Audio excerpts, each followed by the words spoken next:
Oi, gente. E aí, tudo bem com vocês? Prontos para iniciarmos a parte 2 do livro Abundância? Nós vamos falar sobre as tecnologias exponenciais. E o capítulo 5 vai trazer o Ray Kurzweil, desculpa aí a minha pronúncia, vocês já sabem a minha dificuldade, e o botão de acelerar. Então eu vou chamá-lo só de Ray, que o sobrenome dele é muito difícil.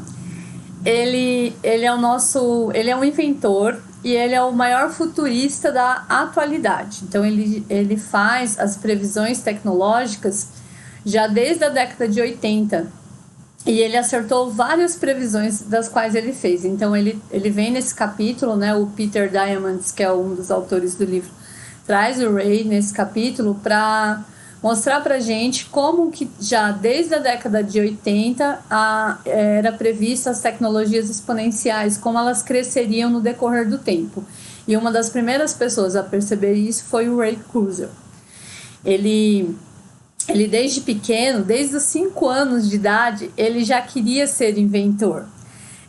Os pais deles eram austríacos e tinham fugido, né, da Áustria após a Segunda Guerra Mundial, ele nasceu após a Segunda Guerra Mundial, mas os pais fugiram para os Estados Unidos na época da Segunda Guerra Mundial por conta do Hitler. Então, desde pequeno, ele ouvia as histórias, né, sobre o Hitler, mas também ele tinha um avô materno que contava histórias sobre Leonardo da Vinci, né, que é um dos maiores inventores da nossa história. Então, ele, desde pequeno, com essas narrativas, ele pôde perceber como que as ideias humanas, elas podem ser incríveis, né? Então, eu vou ler um trechinho que ele fala exatamente isso. Com base naquelas narrativas, Kurzweil descobriu que as ideias humanas eram poderosíssimas. As ideias de Da Vinci simbolizavam o poder da invenção de transcender as limitações humanas.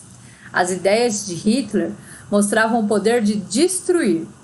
Assim, desde cedo, diz Kurzweil, dei uma importância crítica a buscar ideias que corporificassem o melhor dos nossos valores humanos. Então, como ele teve essas duas narrativas desde pequeno, né? Ele ouvia falar sobre Hitler, mas ele também ouviu falar sobre Leonardo da Vinci.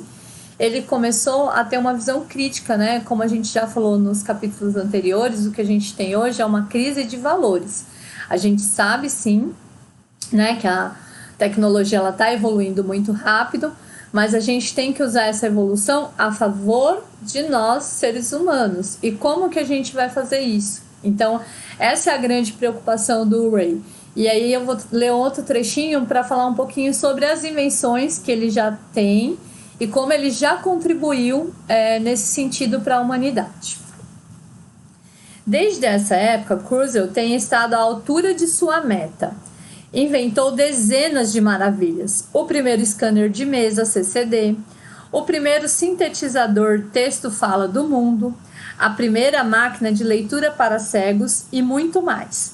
No total, detém agora 39 patentes, com pedido de 63 adicionais, e 12 doutorados honoris causa. Ele foi impulsado na Galeria da Fama dos Inventores Nacionais em Akron, Ohio, e recebeu a Medalha Nacional de Tecnologia e o prestigioso prêmio de Lemann-Smith de $500 mil, que reconhece os indivíduos que traduzem suas ideias em invenções e inovações que melhoram o mundo onde vivem.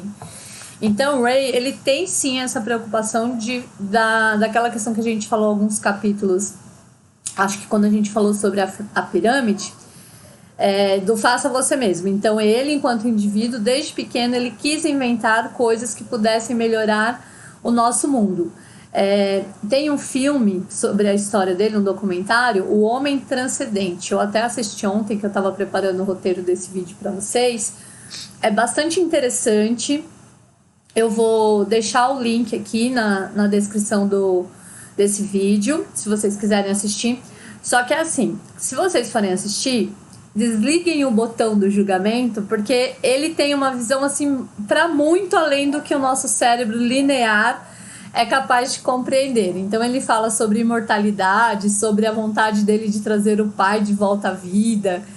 Então ele tem um pensamento para além, mas é muito legal o documentário porque traz outros cientistas, outros estudiosos que contradizem o que ele fala, que ele está fazendo essas previsões e se colocando dessa forma.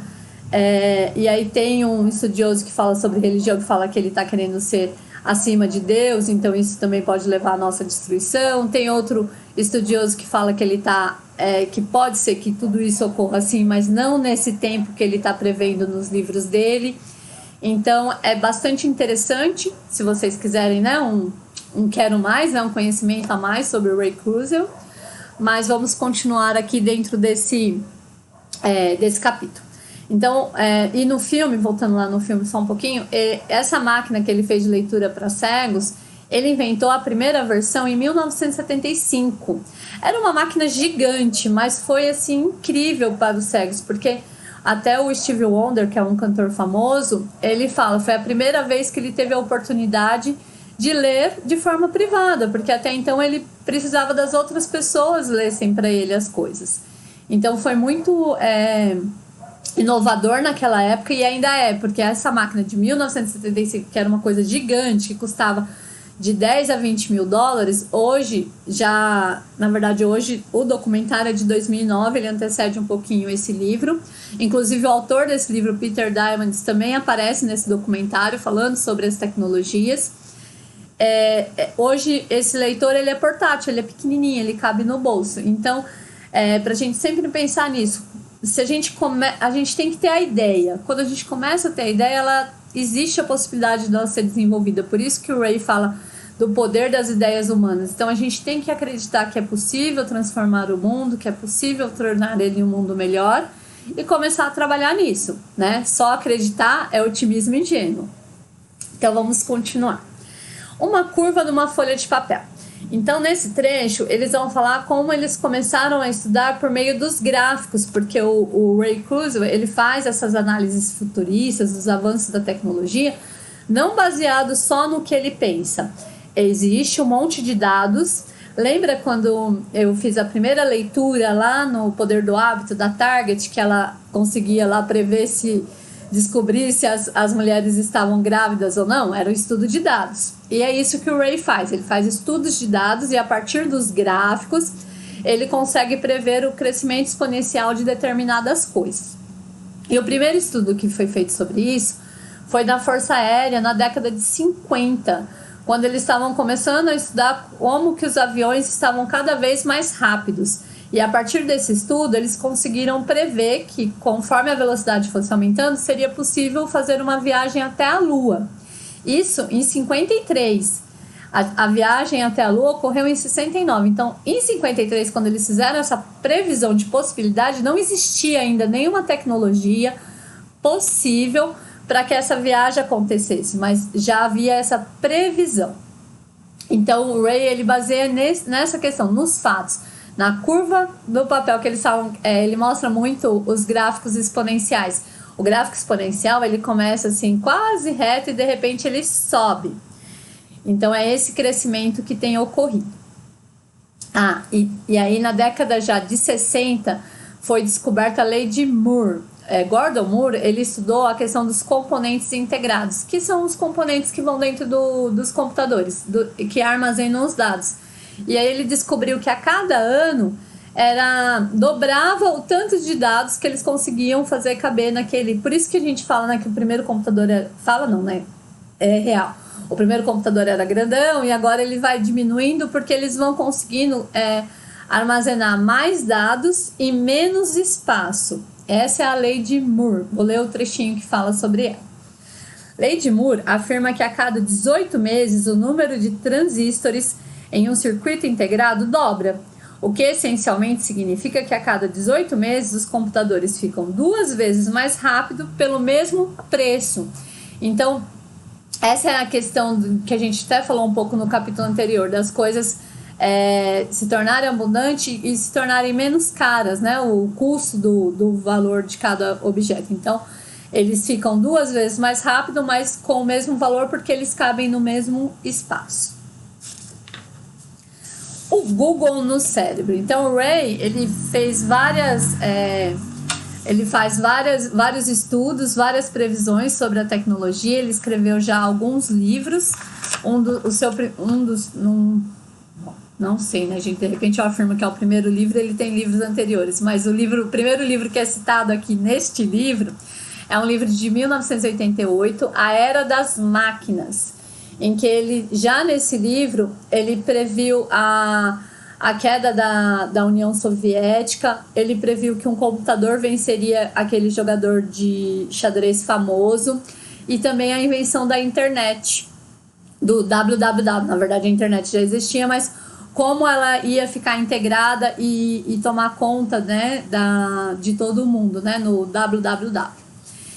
E em 1999 ele lançou um outro livro, A Era das Máquinas Espirituais, e ele traz previsões para 2009, 2019, 2029 e 2099. Como esse documentário, esse livro, né, foi escrito em 2010, então já era possível ver o que ele tinha previsto para 2009, o que se confirmou. E das 108 previsões que ele fez, 89 se confirmaram e 13 passaram perto. Então, por isso ele é considerado um dos maiores futuristas da atualidade, porque realmente todos os estudos que ele tem feito e o que ele tem escrito tem se comprovado. E aí, como ele está muito além do que o nosso cérebro linear é capaz de compreender, algumas de suas previsões são muito contestadas.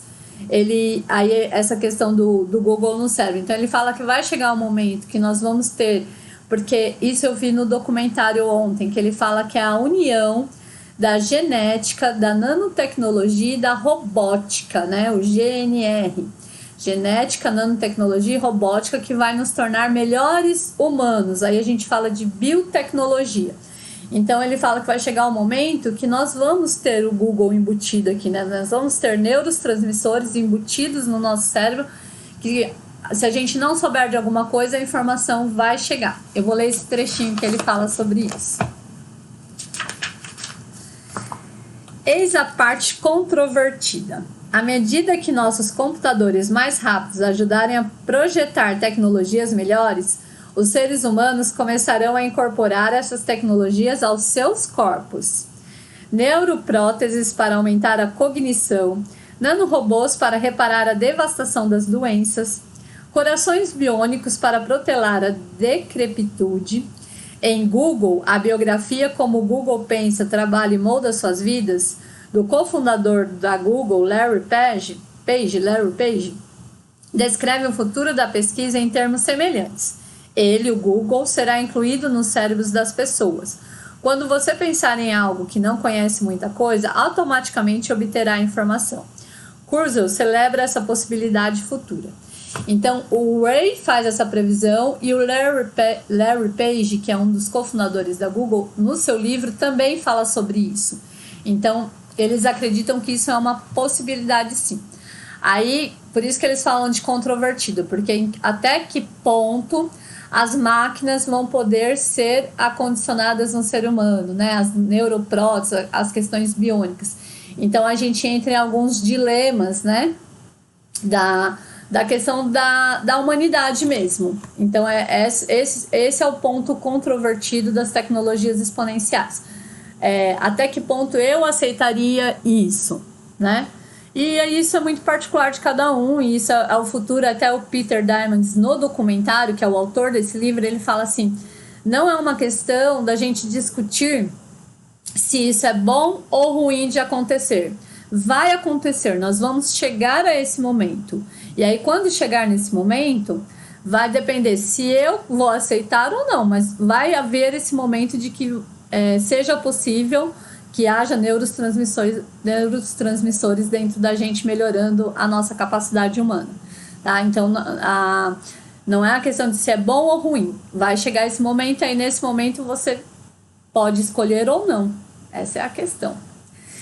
Então, o Peter Diamandis, partindo de todas essas informações, todas essas previsões das tecnologias exponenciais, em 2007, ele percebeu que era necessário criar uma escola que estudasse sobre isso, porque a nossa escola ela ainda é muito tradicional, ela ainda traz enraizado, né, as questões lá da era industrial, muito mecânica, muito repetitiva. Então ele percebeu a necessidade de uma escola diferenciada. Eu vou ler o trechinho em que ele faz essa reflexão. Em 2007, percebi que se quiséssemos começar a empregar estrategicamente as tecnologias em crescimento exponencial para melhorar os padrões de vida globais, não bastava saber quais campos estavam acelerando exponencialmente. Precisávamos saber também onde esses campos se sobrepunham e como poderiam funcionar conjuntamente. Havia necessidade de uma visão macroscópica. Né? E aí que ele funda a Universidade da Singularidade, que é o que a gente falou no outro, não no capítulo anterior, acho que há uns 2 capítulos atrás, sobre a questão de sair da visão de árvore para a visão de floresta. Então, ele acredita nisso. Existe já muitos especialistas em muitas coisas, mas falta pessoas que pensem de forma integrada, de forma de melhorar mesmo os padrões globais. Então tem pessoas lá nos Estados Unidos trabalhando em prol dos Estados Unidos, a gente tem pessoas aqui no Brasil trabalhando em prol dos Estados Unidos, pessoas na África, na Índia, que trabalham nos seus nanonichos, como eles chamam. Mas como que a gente pode integrar esses conhecimentos e melhorar os padrões de vidas globais? Essa é a grande ideia do livro Abundância, do Peter Diamandis e do Ray Kurzweil, é melhorar o mundo de uma forma geral. Então, ele vai falar que o que a Universidade da Singularidade estuda. Após muita ponderação, 8 campos em crescimento exponencial foram escolhidos como núcleo do currículo da universidade: a biotecnologia e bioinformática, sistemas computacionais, redes e sensores, inteligência artificial, robótica, fabricação digital, medicina e nanomateriais e nanotecnologia.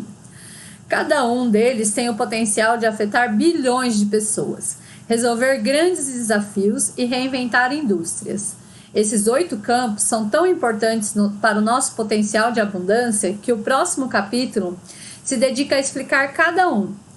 O objetivo é dar uma visão mais profunda do poder dos exponenciais, de melhorar os padrões de vidas globais e apresentar alguns personagens brilhantes que dedicam a sua vida exatamente a isso. Por onde começar? Bem, provavelmente ninguém é mais brilhante do que Dr. J. Craig Venter. Então, no próximo capítulo, a gente vai saber um pouquinho mais sobre cada um desses campos da Universidade da Singularidade. Mas o que é muito interessante vocês sempre observar, e como eu falei já desde lá do início, que as nossas grandes forças são as pessoas. Você vê, ele trouxe o Ray Kurzweil, que é um estudioso, um inventor, que está aí tentando fazer o mundo melhor. Agora a gente vai falar sobre o Craig Venter no próximo capítulo. Então, são pessoas que transformam o mundo, né? Não são as tecnologias, elas são ferramentas, elas estão ao nosso serviço. Então é necessário que a gente tenha pessoas melhores, pessoas que tenham esse pensamento crítico e que saibam o que é melhor para elas e para os outros, que não tenham o que a gente já discutiu até no livro, né, A Coragem de Ser Imperfeito, a questão do egoísmo, do narcisismo. Não se coloque acima de qualquer pessoa, que a gente saiba que a gente está construindo um mundo melhor. Então, espero vocês no próximo capítulo, espero que vocês tenham gostado de saber um pouco aí das previsões futurísticas, das tecnologias exponenciais. Um beijo e até a semana que vem.